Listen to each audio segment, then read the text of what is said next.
অসুস্থ হয়ে হাসপাতালে ভর্তি প্রবাদ প্রতিম শিল্পী আশা ভোঁসলে। মুম্বাইয়ের ব্রিজ ক্যান্ডি হাসপাতালে ভর্তি রয়েছেন তিনি।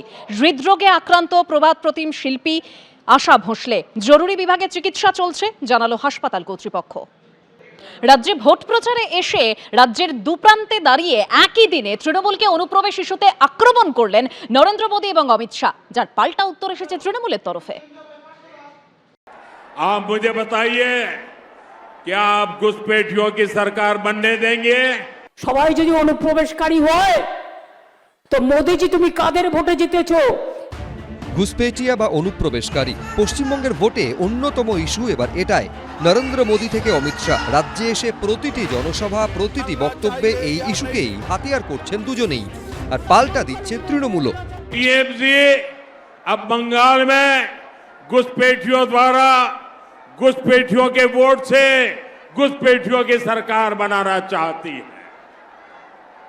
आप मुझे बताइए, क्या आप घुसपैठियों की सरकार बनने देंगे? घुसपैठियों की सरकार चलने देंगे? घुसपैठियों को सरकार में आने देंगे? हम पश्चिम बंगाल में हमारे बंगालियों को अल्पसंख्यक नहीं बनने देंगे। সবাই যদি অনুপ্রবেশকারী হয় তো মোদিজি তুমি কাদের ভোটে জিতেছো? এই লিস্টেতে জিতেছো, যেখান থেকে 90 লক্ষ নাম বাদ দিয়েছো। তা তুমি কেন পদত্যাগ করবে না? অমিত ভাই, তুমি কেন পদত্যাগ করবে না? তোমাদের গভর্নমেন্ট কেন পদত্যাগ করবে না? কখনো নরেন্দ্র মোদী তো কখনো অমিত শাহ। প্রেক্ষিত আলাদা হলেও দুজনের গলাতেই উঠে এসেছে একটাই শব্দবন্ধ, চুনচুনকে, অর্থাৎ বেছে বেছে। घुसपैठ रोकनी चाहिए या नहीं रोकनी चाहिए? घुसपैठिए को बंगाल से निकालना चाहिए या नहीं निकालना चाहिए? क्या ममता बनर्जी कर सकती है? ये घुसपैठिए हमारी देश की सुरक्षा के लिए खतरा है।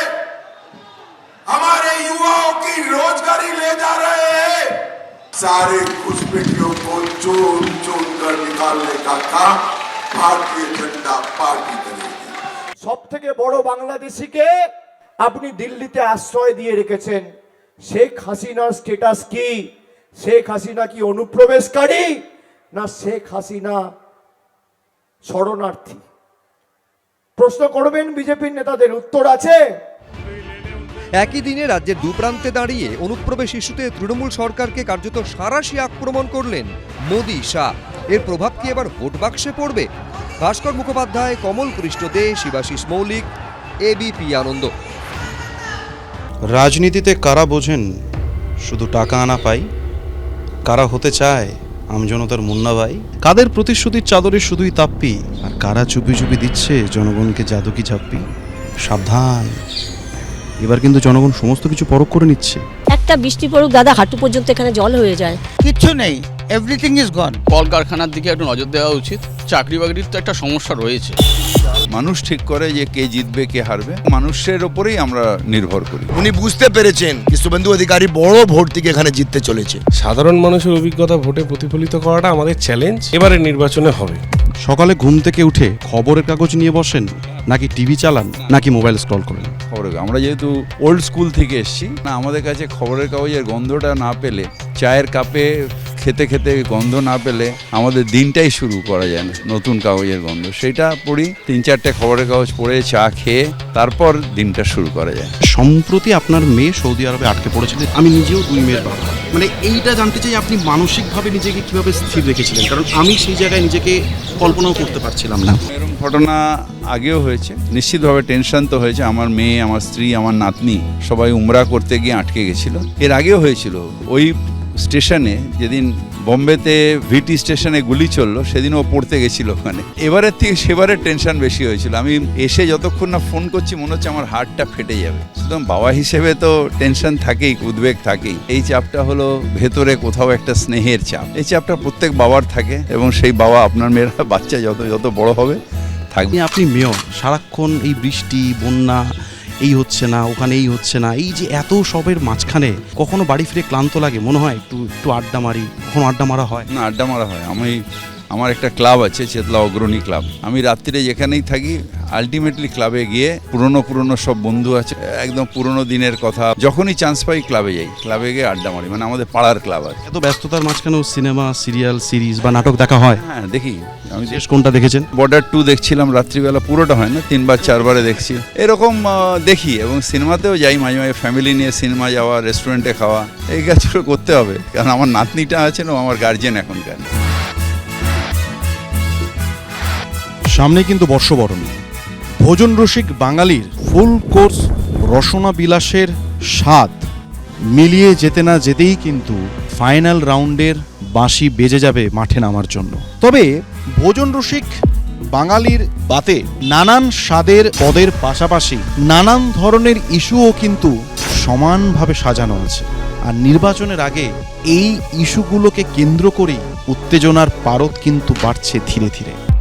আপনি যাকে জিজ্ঞাসা করবেন সবাই একটাই কথা বলবে, কোথায় উন্নয়ন হয়েছে। দিদির থাকতে যেটা খেতে যেটুকু পাচ্ছি, দুটো চাল ডাল, যেটু দুটো যে ভাত যদিও খেতে পাচ্ছি, বিজেপি এলে সেটাও পাবো।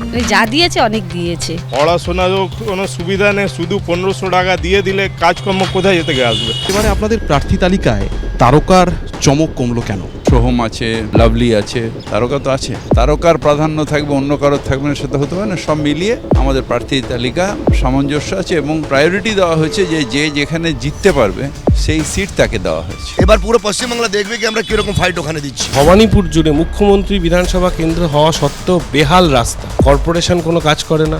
রাস্তাঘাট, স্বাস্থ্য, সব অবস্থা খারাপ। এখানে কিছু নেই আমাদের জন্য। দিদি আর মোদি মিলে দেশটা পুরো নষ্ট করে দিয়েছে। বাঙালিদেরকে মিসগাইড করে পশ্চিমবাংলাতে উনি রাজত্ব করছেন। রাজনীতি কি মানুষকে কাছে আনে নাকি দূরত্ব বাড়ায়? যদি জনকল্যাণী উদ্দেশ্য হয় তাহলে এত ভেদাভেদ, এত লড়াই কেন? কেউ ভাবে যে মার্ক্স বাদ দিয়ে মানুষের ভালো হবে, কেউ ভাবে সার্ভারকার বাদ দিয়ে মানুষের ভালো হবে, আমরা ভাবি মামাটি মানুষ দিয়ে মানুষের ভালো হবে। এই সমস্ত কেন্দ্রের বিধায়করা মন্ত্রী হলো, এখানকার বিধায়ক মুখ্যমন্ত্রী হলো, মানুষ এই কেন্দ্র থেকে কি পেলো? আমরা বাঙালি কার্যকর্তাই এবার লিডারশিপকে 170-80 সিট জিতে দেবো পুরো পশ্চিমবাংলা থেকে। যারা উত্তরপ্রদেশ থেকে ধর্মীয় বিভাজন করেছেন তারা এখন বাংলাকে গ্রাস করার চেষ্টা করছে। আজকে কন্ডিশন এরকম আছে কি अगर ভুল করে अगर মমতা বন্দ্যোপাধ্যায় চলে আসে, রাজ থেকে বিজনেস তো পালিয়েই গেছে, আম বাঙালি লোক এখান থেকে মাইগ্রেট হতে শুরু করে দেবে। সাধারণ মানুষ কিন্তু এই আঙ্গিকেই বিজেপি নামক একটা পার্টিকে গ্রহণ করেছিল, ডেসপাইট অল ডিফারেন্সেস।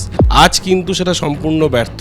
এখনকার যারা নতুন রাজনীতিকবিদ তারা কি দলীয় রং না দেখে সবার জন্য কাজ করার জন্য উদ্যত হয়? কি মনে করেন? হয়, সারা বছর ধরে মানুষের পাশে আছি বলেই তো মানুষ এত ভোটে বছরের পর বছর আমাদের জেতাচ্ছে। ওনাকে ভবানীপুরে হারাবো, এখানেই ঘেরবো। উন্নয়ন হয়েছে কি হয়নি এটা কিছুটা লোকের উপরে ছেড়ে দিন।